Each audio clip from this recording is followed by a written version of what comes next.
This video is on points, lines, and planes for geometry. And so this lesson has a lot of vocabulary that goes along with it. And so we're going to talk about a lot of vocabulary points and how to identify them. And so the first one that we're going to talk about is a point. And so a point indicates a location. So you can think about if you have a graph and you just plot a point. It's that particular point. It has a specific location. So we will sometimes see maybe this is our point on our graph or on our image, and we would just write it as a point A is how we would read it, and that's how we would give a notation to it. A line, sometimes we think of a line and we might say, well, this is a line right here, down here. But a line, when we talk about in geometry, has some particular points to it. So it's a straight path that goes on forever. And so that's the key thing, that it goes on forever. And it has to go through at least 2 points. There's exactly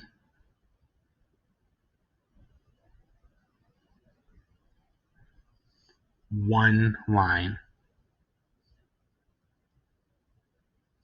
And so through 2 points, there's going to be exactly one line.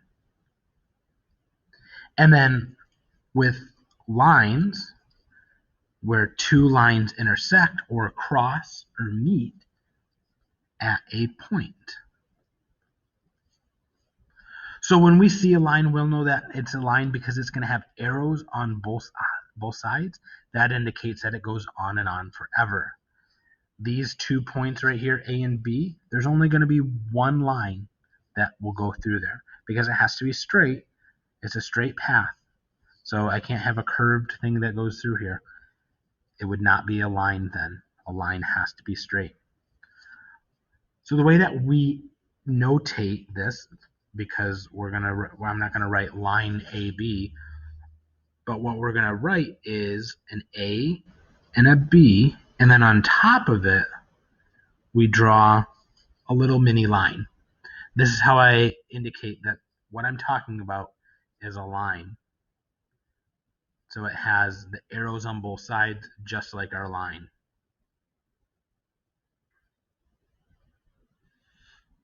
Everything that we're going to talk about takes place in a plane. And a plane is going to be a flat surface that extends without end. A flat surface that extends without end. So think of like this paper as a plane. It's a flat surface, and we would assume that it ends forever. It goes on and on and on. Even though it ends here, we would assume that it goes on and on forever to be a plane. Now we can have planes that meet, that cross. So think of something like this, and then this goes over top of it. They cross, and where 2 planes intersect is a line. So that makes the line. Where 2 lines intersect, it's a point. Where 2 planes intersect, we have a line. Now, these all points are on this one plane. Point A, point B, point C, A, B, and C. Sorry. So the way that we identify it or notate it is we just write plane A, B, C. And we have to have 3 points to call it a plane. So A, B, and C, you could do C, A, B, B, A, C, anything like that. Or notice this italic C or P right here. That tells us that we can call this also plane P. So notice P is not identified with a point. There's no little point right there. So that's telling us that this plane is called plane P. Or we can call it plane ABC. Either one is is acceptable. Now, when we have more than one point, and sometimes those points are all on a line, we call them collinear points. Points that lie on the same line. Points that lie on the same line are collinear points. Linear meaning line, collinear meaning that they're all on the same line. So A, B, and C are all on the same line, so they are collinear points. Now we can have coplanar points as well, meaning that they all lie on the same plane. So that's kind of down here. A, B, and C down here are all on the same plane. They're coplanar. A, B, C, D are all on the same plane, so they're all collinear. Even though that these are part of a line, they're collinear with C and D because they're just identified as points. We might have a line segment, and I'm going to write a line segment above it, or a segment, is a part of a line. So now notice with comparing it to our line right here, a line has arrows on both ends. A line segment has distinct endpoints, does not have arrows at the end. And so when we go to write a line segment AB, that little notation above it doesn't have any arrows at the end. A ray is another part of a line, but it goes on and on forever in one direction. It goes on and on forever in one direction. So it has an endpoint, and then it continues on going in this direction over this way. Now, when we write a ray, we have to be specific. We can still use AB, but the A has to come first because the endpoint is above it. So we draw it, and it always goes kind of to the right.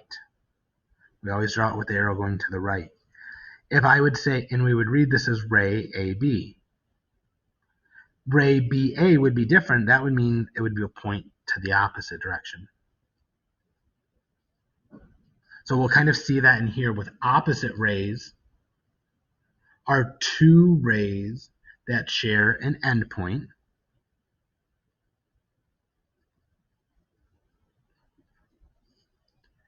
And they form a line. So you'll see it has kind of 3 points here, B, A, and C. But our rays, we're going to have two rays going in opposite directions. We can have A, B, and again, we always draw that arrow going to the right, and we have A, C. So the endpoint's the same. That endpoint is the same. It's A, but it's going AB goes this way and AC goes that way. So now let's look at how we can identify some of these in a diagram. So we're going to name each of the following. So we have a point, a ray, opposite rays, line segment, a plane, a line, coplanar points, and coplanar lines. So a point. There are a lot of points on here, and so you can pick any one that you want. You could say point E, point B, point F, point G. Any of those are acceptable. So I might say point G. We'll do point G is a possibility. A ray, remember, a ray starts at an endpoint and goes on and on forever in one direction. So there's a couple of those as well. You could do maybe start at B and go all the way through E. So we would have ray B E. And again, we put the arrow that looks like that. Opposite rays, remember, share an endpoint, and then they continue on forever and ever in a direction, in opposite directions. So we might use BE as one of them, but then the other one has to share that, start with that B, and then it goes in the other direction. So then we would have BF. And remember, the order does matter when we do rays. A segment, remember, is just a portion. So we could do, and we can identify any of them. It could be EB, EF, BF. Any of those would be acceptable. I'm going to do EF. That's a line segment. And then above it does not have endpoints. A plane, remember, we could call it by the letter that's kind of in the corner. So we could say this is plane C, or we can just identify 3 of the points. So we could say it's plane, 3 of the points that are on it, F, G, E.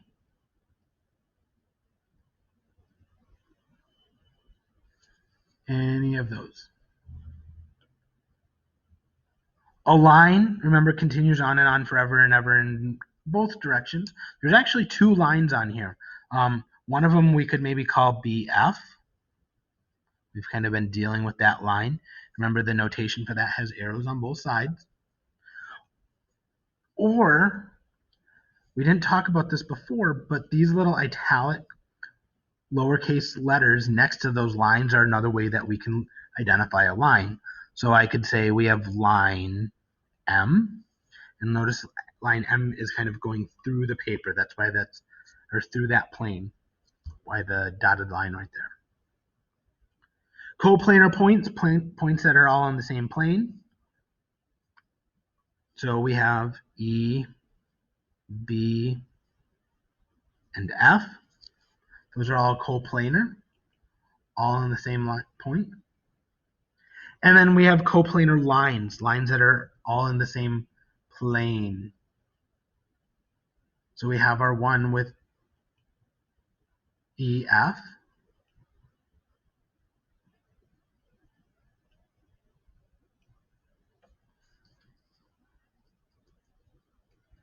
We'll call it line EF this time. And line M goes through that plane.